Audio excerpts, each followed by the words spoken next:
Hey y'all. Well, they're shaped and the rows, the walking paths are somewhat smooth. Not as smooth as I'd like for them to be, and I'll probably still work on them a little bit more. But not today. It's been about a 10-hour day and I can feel everything in my body twitching. It's not happy with me. But now the only thing that has to be done, we've got to run out to the co-op in the morning and get some more seed because we ran out of seed. We've got to put, that's for the row cover, and I think I'm going to go ahead and put the seed in the paths as well. Just give it a good opportunity to have something growing in the spring. And instead of exterminating it like we will the tops of the beds, we'll just mow it.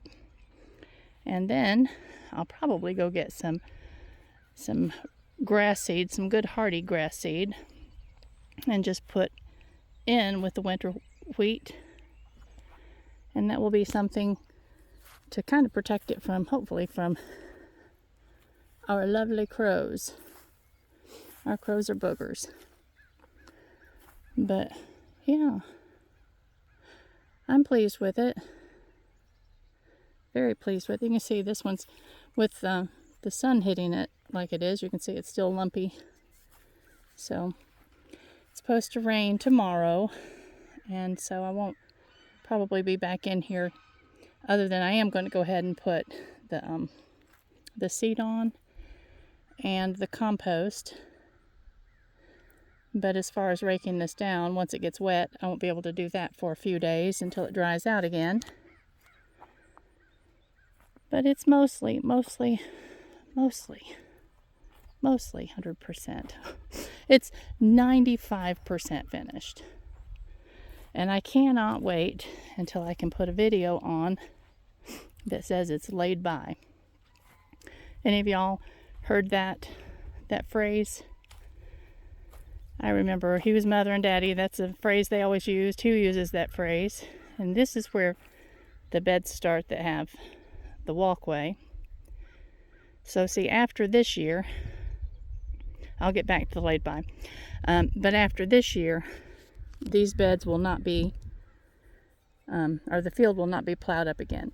From here, that direction, all of the beds have the living walkway in between. And after next year, all of the beds will also have the living walkway in between. So the only thing that will happen is that I might pull, once a year, I might pull the rotavator over the bed this time of year just to kill everything that's growing in it. And I don't even know if I'll do that, y'all. May just take a weed eater and weed it all the way down to the dirt, then put the cover crop on it and a layer of the compost on it. And I think if I do that, over time, the beds will be nice and soft and they'll be in better shape.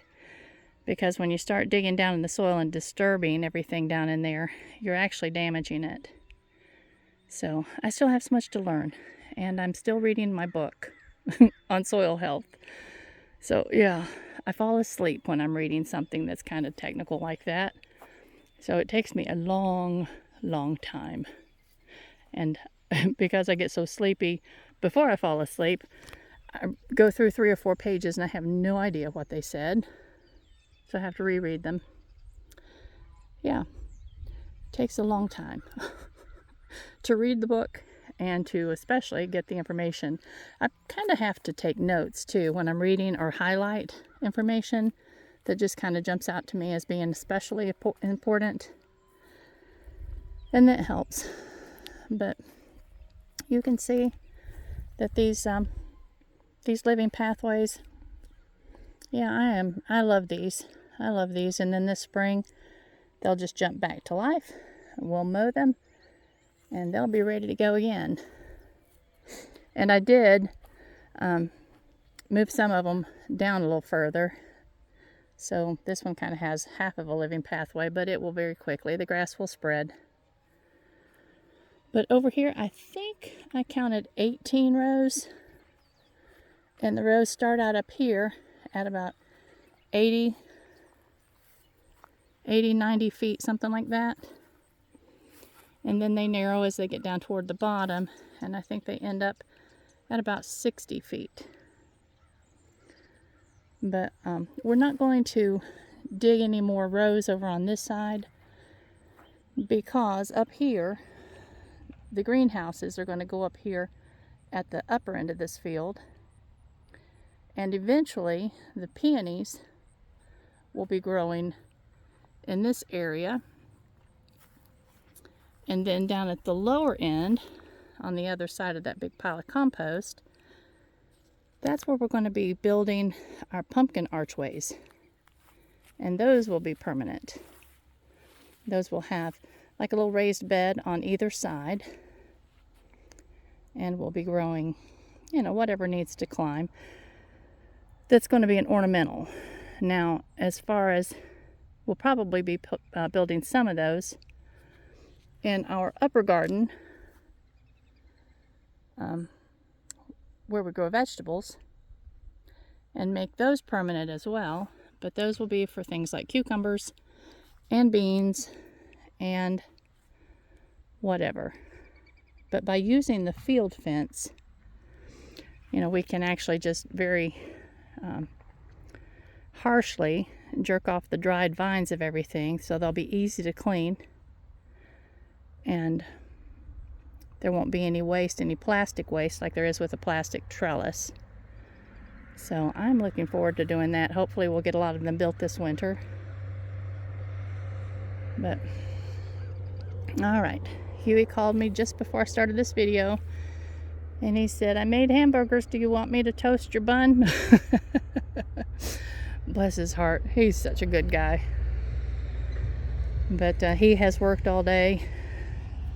He's finished taking apart the wooden part of this little building that they pulled down. He got it all completely pulled down, and he got rid of it. So that area is clean, and now he can plow that garden, because he was kind of waiting on that. The problem is tomorrow it's supposed to rain, so I don't know if he'll get the garden plowed before the rain gets here, but he might. Depends on whether it's going to come later in the afternoon or not. But yeah, it's been a busy day for both of us, and he's the first one that made it inside, so he went ahead and made dinner. It's kind of what we do, whoever makes it inside first. And don't tell him this, but I kind of like to let him have that opportunity, because I hate cooking, and he enjoys cooking most of the time, and he's a better cook than I am. So he's on the porch, he's waving at y'all. Supper's getting cold, he said. I'm coming. Bless. Oh, yay. Well, let me take you up here and show you the porch. I did kind of get it cleaned off. I still don't have anything painted, but kind of got everything cleaned off. I have Sam's Club boxes sitting on the porch, so I won't show you those. But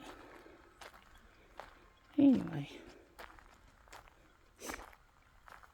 yay. And he said when he came outside this morning to go let the chickens out, all of the kitties came out of their little house. So they did go in there, even with the front on it. That makes me happy. And look down there. That stinky chicken. She rarely stays where she needs to. She's a booger. So, I think I do like the way that it's arranged. I've got the chairs and the rocker right there. And over here's the big mailbox. I mean, this stuff all has to still be put away, obviously. And there's the little old sewing table. And the little mailbox, and the reason I'm using the little mailbox over here is because that basket, that tobacco basket, is going to hang the way that it's hanging now, or the way that it's setting. I like it diagonal, but it's going to go up into that fireplace, or into that chimney just a little bit, a little higher up, and I think it'll just look pretty. But if you remember, I've got kind of a pea green color that I'm painting this mailbox and this mailbox and the bottom of the sewing table. But I propped their little door up open, and I did put a dog mattress on the top so that they could get up there and lay if they wanted to. I think that I haven't seen anybody up there, so I might have to build them a little ramp. They're young enough to jump up there for right now.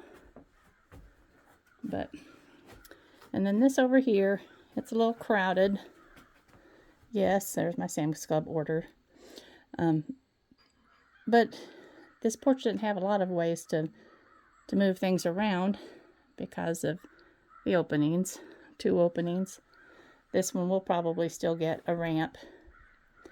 And that's because when I have family come, some of them use the little wheeled push carts, and I want it to be as easy for them to get inside as possible. And then over here, we'll have the stairs. So anyway, I'm starving, y'all. I'm going to go inside. Up there's Ferdy.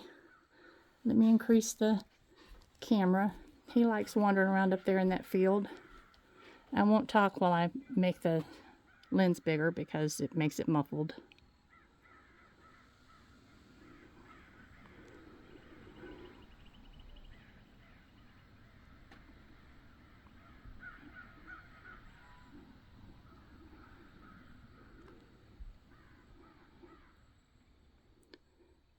I don't know if you could tell, but his tail feathers are coming back in.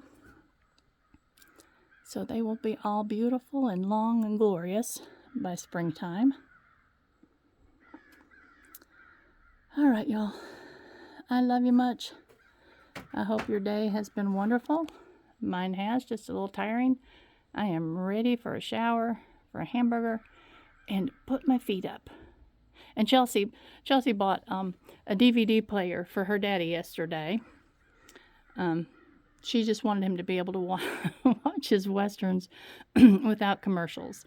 So she brought that over and plugged it into the television, and he watched a DVD last night. We have bunches of DVDs that we've bought over the years.